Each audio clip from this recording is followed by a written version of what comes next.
Hey guys, and welcome back to another video on the Simple Car Guy channel. Today we have something just a little bit special because it combines a standard OBD2 scanner with a battery analyzer. Now, why is that special? Well, because I've reviewed probably 50 different scanners, but none of them actually include a battery analyzer, so that's pretty cool. Let's take a quick look at the box and then see what's inside. Let's see what's here at the bottom. We have some of the functionality, so you can read and clear trouble codes, reset check engine lights, on-screen DTC definitions. All right, so it has a database built in because I don't think this has Wi-Fi or anything like that. Prints data via computer. Okay. OBD2 for all models. Stores data from for later viewing. Okay, that's interesting. And internet upgradable. We'll see how easy that is. Let's look on the side here. So it just gives us the same thing over here. A little bit of information there, not much. Same thing on this side. It tells us what it comes with, so OBD2 connector and cable, and manual and a USB cable. All right, here in the back we have a lot more information, so let's take a look at that. So for the scanner itself, it's compatible with all vehicles from 1996. That's standard. Retrieves generic codes, which is awesome for pretty much any car. Of course, if you need something, like a BMW or Mercedes specific, this may not be the scanner for you, but I don't think this is the intention or the price range. Also reads and displays clearly the DTC codes. All right, can display the VIN information, read and display monitoring status, multilingual. So a lot of interesting stuff in here, and it actually has graphical capabilities, so that's good. Not a lot of these do in this price range, so that's great. And for the battery analyzer part, it works for 12-volt lead acid batteries, so it's not going to be good for 24-volt batteries and things like that.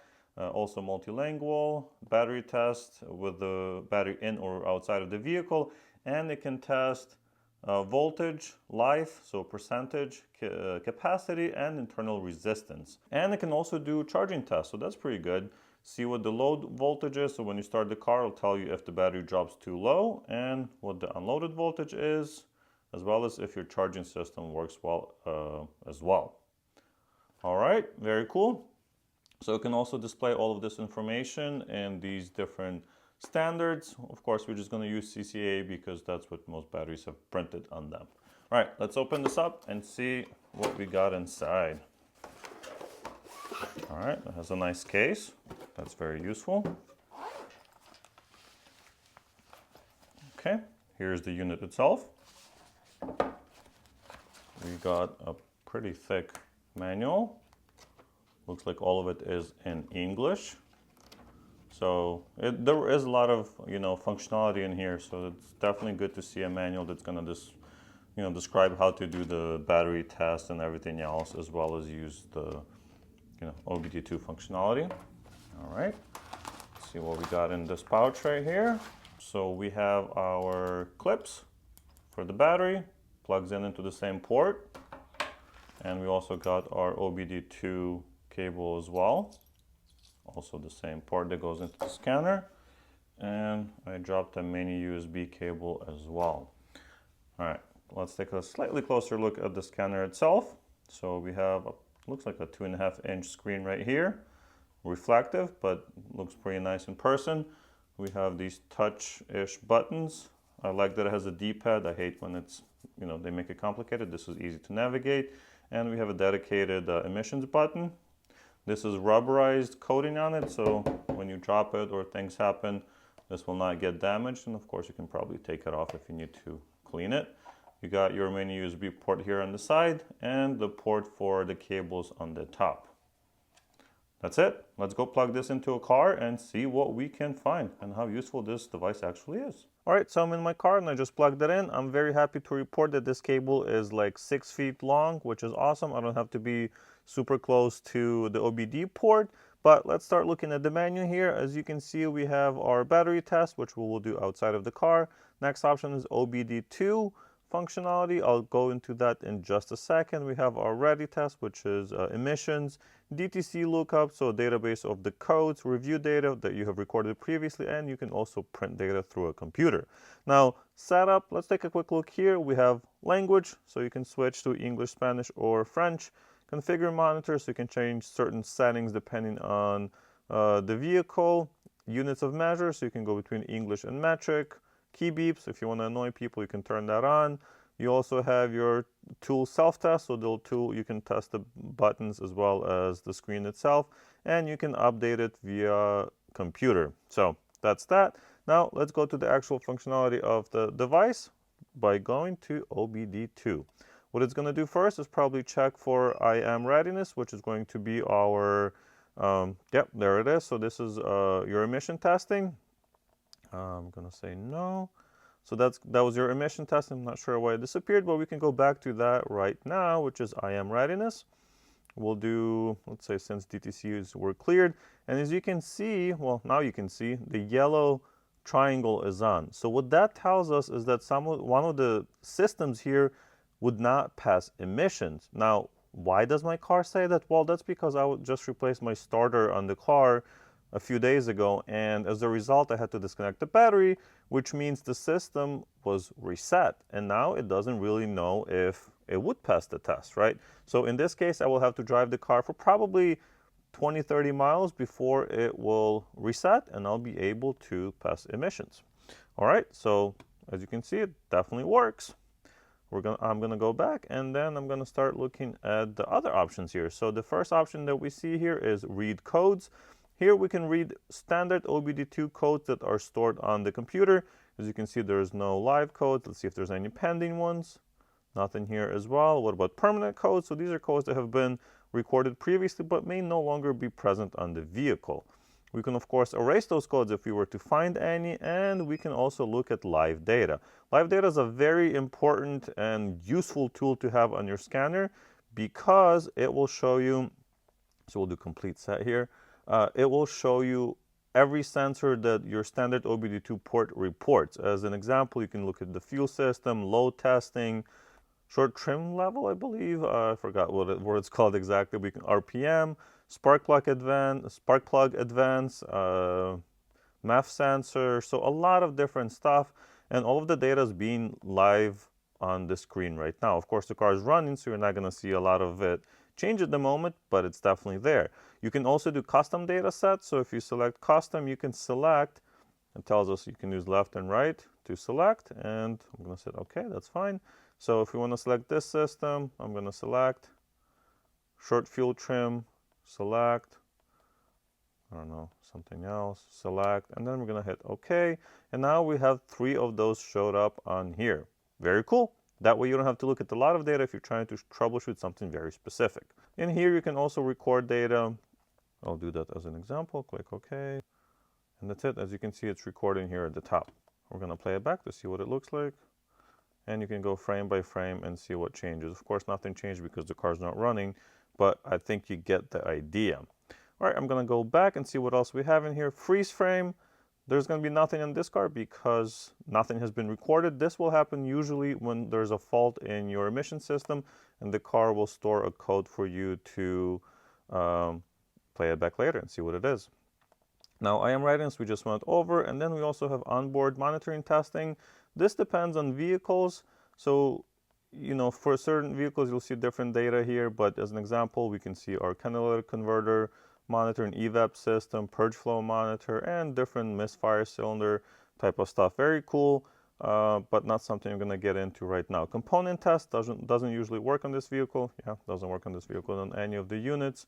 And we also have vehicle information that it will probably pull up our VIN number and things like that. The rest of the stuff here is modules present. So this will scan the modules once again, and you can change the units of measure from this menu as well. That's about it for OBD2. Fairly standard functionality for OBD2, but very useful if you know what you're doing. Now, ready test, let's see what that does exactly. I believe this is just a standard emission testing as we saw the option in the previous menu, except this is nicely graphic basically. So the graphics are nice. As you can see, there's no codes, or there's no engine code. And there is a couple of systems right here, the evap and the O2 sensor, that are failed, but they're not technically failed. They are just not ready to pass yet. All right, so print data, we will need a computer, so I don't think I'm going to be showing that in this video, but we can also look into this review data. As we can see, that's the one that we actually recorded earlier, and it's those 30 same 38 frames that we can play back if needed. Of course, if we recorded data, it would have been a little bit easier to show, but like I said, you get the idea. What I'm gonna do now is go outside of the car, get the other lead for this and plug into the battery and see how well we can test that. All right, so we're in the trunk of my Z4 since that's where the battery is at. So the lighting is not gonna be perfect, but we're gonna have to deal with it. So black goes on the negative, red goes on the positive. Clip it in, make sure it's nice and secure. It's gonna load in just a second. And now we're gonna actually select the battery test option. And here we have two different options, battery test and we have quick test AH, which is amps.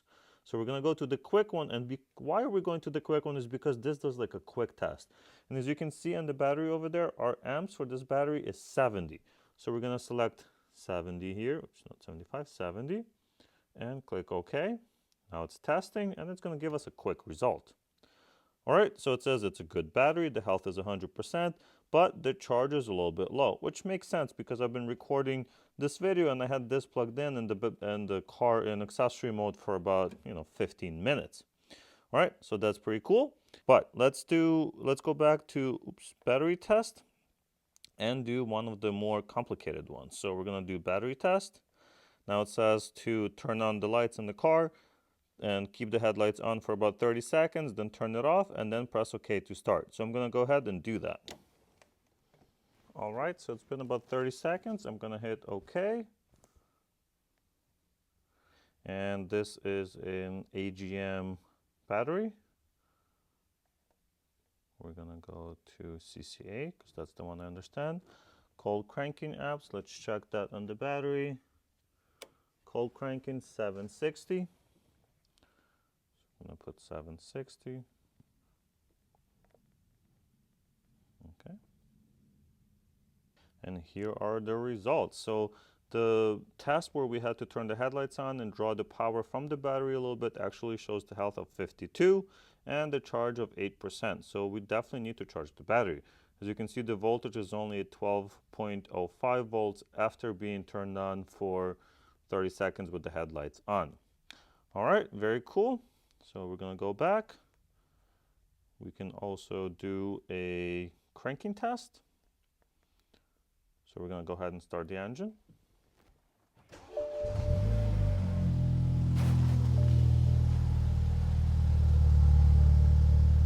So I obviously started the engine. I'm on the other side because I need to turn it off when needed.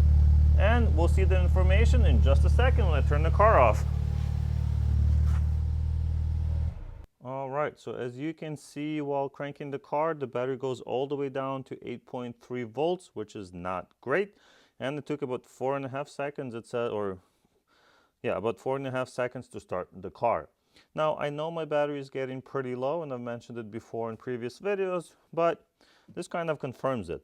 It's also interesting that the quick test shows us that the battery is good, but when we do these more extensive tests, it does show a little bit of different information. The last test in here is the charging test, and what this does is basically you start the car and you rev it up to 2500 RPM and you keep it at that to see if the charging system is good. I've tested this before and my car is just fine, so I'm not gonna do that right now because I am in the garage and I don't want to be breathing this stuff in.